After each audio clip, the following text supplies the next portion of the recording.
ये आकाशवाणी रायपुर है। प्रादेशिक समाचार बुलेटिन के साथ मैं दीप्ति चंद्रा।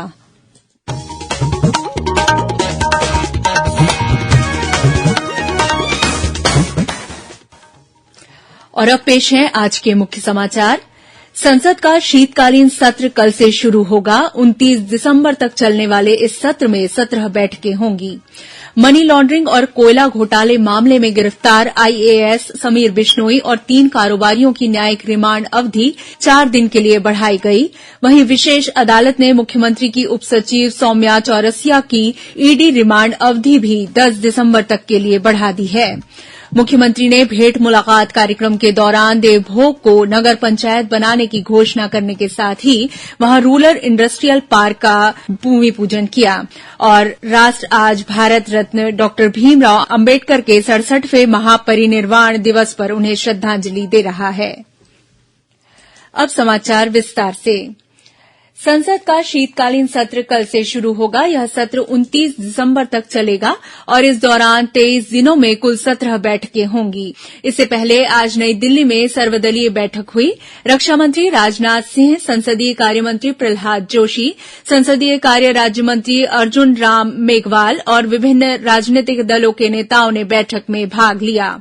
बैठक के बाद संसदीय कार्य मंत्री श्री जोशी ने कहा कि लोकसभा अध्यक्ष और राज्यसभा के सभापति की अनुमति से सरकार सदन में किसी भी मुद्दे पर चर्चा के लिए तैयार है। कांग्रेस नेता अधीर रंजन चौधरी ने सरकार से आग्रह किया कि शीतकालीन सत्र के दौरान विभिन्न मुद्दों पर चर्चा कराई जाए। देश की 6वीं semi high speed train Vande Bharat express Bilaspur से नागपुर के बीच चलाई जाएगी। प्रधानमंत्री नरेंद्र मोदी 11 दिसंबर को नागपुर में इस ट्रेन को हरी झंडी दिखाकर रवाना करेंगे। रेलवे के अनुसार इस ट्रेन का स्टॉपेज रायपुर, दुर्ग और गोंदिया में दिया गया है। शनिवार को छोड़कर यह ट्रेन सप्ताह में 6 दिन चलेगी और यात्रा का एक चरण करीब 5.5 घंटे में पूरा करेगी। यह ट्रेन बिलासपुर से सुबह करीब 6:45 बजे रवाना होगी और दोपहर करीब 12:15 बजे नागपुर पहुंचेगी। वापसी में यह ट्रेन दोपहर 2 बजे नागपुर से रवाना होकर शाम 7:35 पर बिलासपुर पहुंचेगी। इस सेमी हाई स्पीड ट्रेन में स्वचालित दरवाजों और जीपीएस आधारित ऑडियो विजुअल सूचना प्रणाली के साथ ही सभी अत्याधुनिक सुविधाएं उपलब्ध होंगी।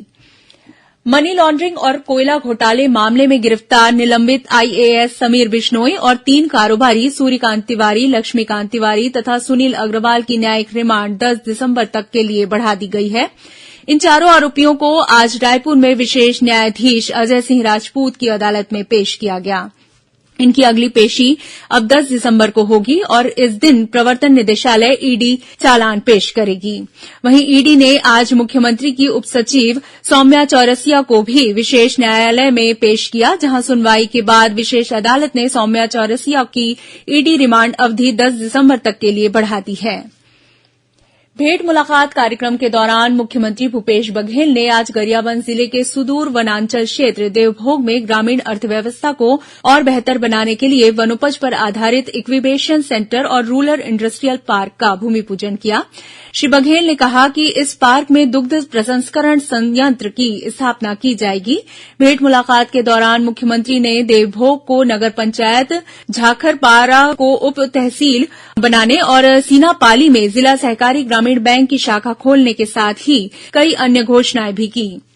मुख्यमंत्री ने आज बिंदानवागढ़ में नवनिर्मित पुलिस चौकी का भी लोकार्पण किया। विभिन्न सुविधाओं से सुसज्जित यह पुलिस चौकी भवन करीब 2.5 करोड़ रुपए की लागत से बनाया गया है। वहीं मुख्यमंत्री ने आज राजिम विधानसभा क्षेत्र के लिए करीब 68 करोड़ 60 लाख रुपए के विभिन्न विकास कार्यों का लोकार्पण और भूमि पूजन भी किया। इस मौके पर पत्रकार वार्ता को संबोधित करते हुए मुख्यमंत्री ने कहा कि राजिम मेला को व्यवस्थित स्वरूप देने का प्रयास किया जा रहा है। इसके लिए 55 एकड़ जमीन चिन्हित की गई है। स्वास्थ्य मंत्री टीएस सिंहदेव ने अंबिकापुर मेडिकल कॉलेज अस्पताल में 4 नवजात शिशुओं की मृत्यु के मामले की जांच 48 घंटे के भीतर पूरी कर रिपोर्ट सौंपने के निर्देश दिए हैं। उन्होंने स्पष्ट रूप से कहा है कि जांच में जिसकी भी लापरवाही सामने आएगी उसके खिलाफ निलंबन की कार्रवाई की जाएगी। इस बीच अंबिकापुर मेडिकल कॉलेज के डीन डॉ रमनेश मूर्ति ने बताया कि चारों नवजात शिशुओं को गंभीर लक्षणों के साथ एसएनसीयू में भर्ती कर वरिष्ठ चिकित्सकों द्वारा उपचार किया जा रहा था। डॉ मूर्ति ने बताया कि शिशुओं के परिजनों को उनकी गंभीर अवस्था के बारे में अवगत कराया गया था।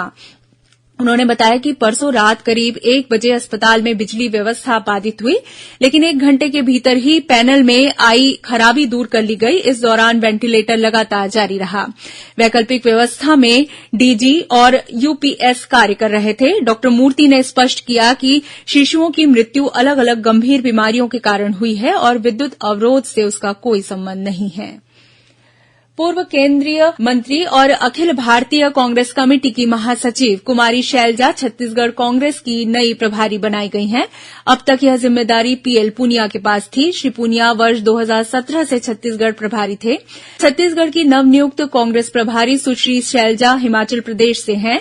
छत्तीसगढ़ के अलावा हरियाणा और राजस्थान के प्रभारी भी बदले गए हैं। प्रादेशिक समाचार आप आकाशवाणी रायपुर से सुन रहे हैं। छत्तीसगढ़ की खबरों से है आपका वास्ता और खबरों की विश्वसनीयता से है हमारा वास्ता। आकाशवाणी समाचार रायपुर के प्रादेशिक समाचार बुलेटिन के साथ ही हमारे समसामयिक कार्यक्रम आप रेडियो के अलावा अपने मोबाइल पर भी सुन सकते हैं। आकाशवाणी समाचार फेसबुक, ट्विटर और यूट्यूब पर भी उपलब्ध है। हमारा Facebook page Chhattisgarh news on AIR, Twitter handle CGAIR news और हमारा यूट्यूब चैनल है छत्तीसगढ़ AIR न्यूज। तो अब रेडियो के साथ ही आपके मोबाइल के जरिए भी हम पहुंच रहे हैं आप तक। छत्तीसगढ़ की हर खबर के लिए सुनते रहिए आकाशवाणी समाचार। और अब आगे बढ़ते हैं बाकी के समाचारों की ओर। राष्ट्र आज भारत रत्न डॉक्टर भीमराव अंबेडकर के 67वें महापरिनिर्वाण दिवस पर उन्हें श्रद्धांजलि दे रहा है। राष्ट्र निर्माण में डॉक्टर अंबेडकर के योगदान को याद करने के लिए छत्तीसगढ़ सहित देश भर में कई कार्यक्रम आयोजित किए जा रहे हैं।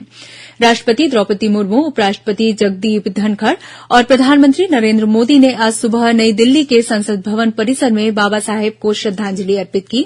वहीं लोकसभा अध्यक्ष ओम बिरला, संसदीय कार्यमंत्री प्रहलाद जोशी, अखिल भारतीय कांग्रेस कमेटी के अध्यक्ष मल्लिकार्जुन खड़गे और कांग्रेस नेता सोनिया गांधी ने भी डॉक्टर अंबेडकर को श्रद्धांजलि दी।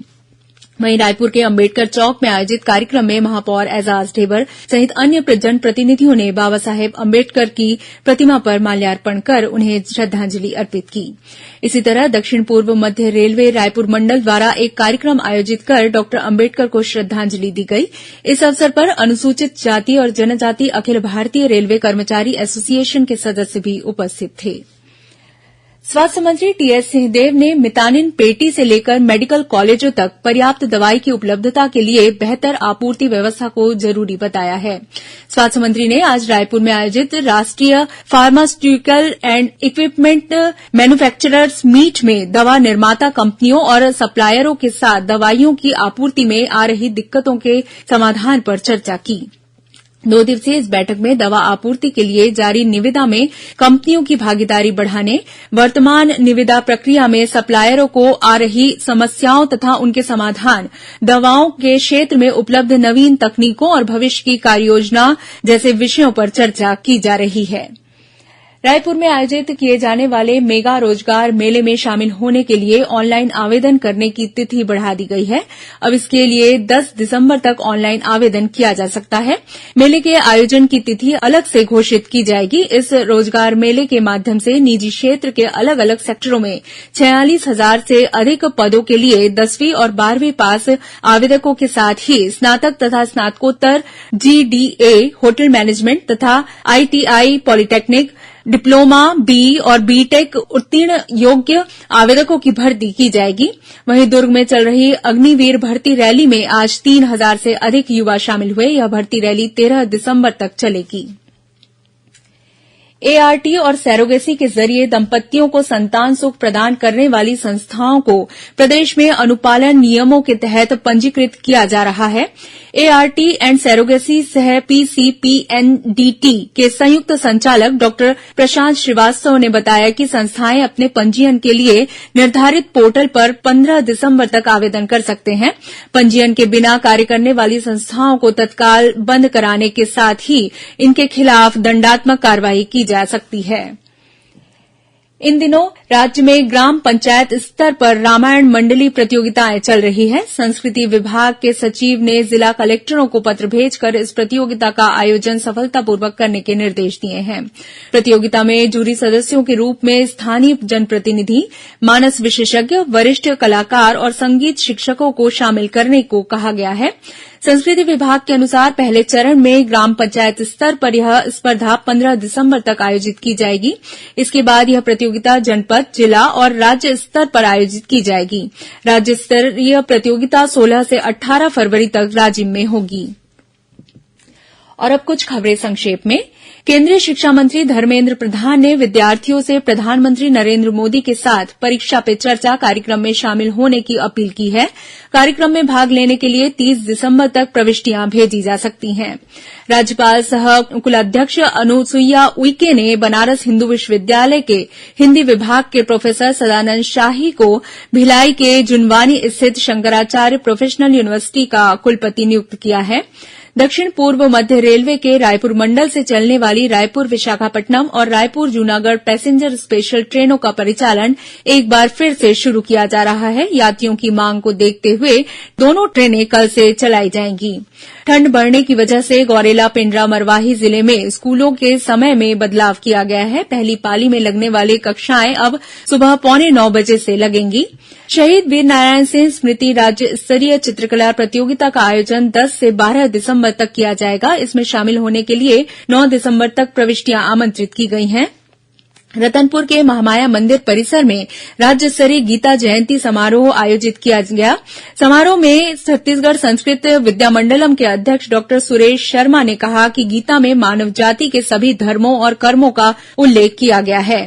और नवा रायपुर के सेक्टर 27 स्थित बॉटनिकल गार्डन में निःशुल्क योगाभ्यास केंद्र शुरू किया गया है। अंत में मुख्य समाचार एक बार फिर। संसद का शीतकालीन सत्र कल से शुरू होगा। 29 दिसंबर तक चलने वाले इस सत्र में 17 बैठकें होंगी। मनी लॉन्ड्रिंग और कोयला घोटाला मामले में गिरफ्तार आईएएस समीर बिश्नोई और 3 कारोबारियों की न्यायिक रिमांड अवधि 4 दिन के लिए बढ़ाई गई। वहीं विशेष अदालत ने मुख्यमंत्री की उप सचिव सौम्या चौरसिया की ईडी रिमांड अवधि भी 10 दिसंबर तक के लिए बढ़ा दी है। मुख्यमंत्री ने भेंट मुलाकात कार्यक्रम के दौरान देवभोग को नगर पंचायत बनाने की घोषणा करने के साथ ही वहां रूरल इंडस्ट्रियल पार्क का किया भूमि पूजन। और राष्ट्र आज भारत रत्न डॉ भीमराव अंबेडकर के 67वें महापरिनिर्वाण दिवस पर उन्हें श्रद्धांजलि दे रहा है। इसी के साथ प्रादेशिक समाचार बुलेटिन समाप्त हुआ। नमस्कार।